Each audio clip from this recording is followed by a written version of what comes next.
സംസ്ഥാനത്ത് ഉയർന്ന ചൂട് തുടരുന്ന സാഹചര്യത്തിൽ ജലജന്യ രോഗങ്ങൾക്കെതിരെ ജാഗ്രത പാലിക്കണമെന്ന് ആരോഗ്യവകുപ്പ് മന്ത്രി വീണ ജോർജ്. വേനൽക്കാലത്ത് ശുദ്ധജലത്തിന്റെ ലഭ്യത കുറവായതിനാൽ ജലജന്യ രോഗങ്ങൾ ഉണ്ടാകാൻ സാധ്യതയുണ്ട്.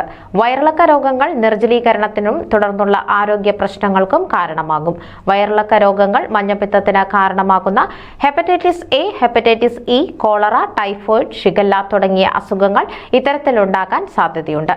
ഉയർന്ന ചൂട് കാരണം പെട്ടെന്ന് നിർജ്ജലീകരിക്കുന്നതിനാൽ ദാഹം തോന്നിയില്ലെങ്കിലും വെള്ളം കുടിക്കണം.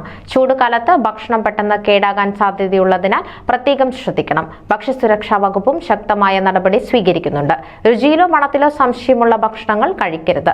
കുടിക്കുന്ന വെള്ളം ശുദ്ധമാണെന്ന് ഉറപ്പുവരുത്തണം.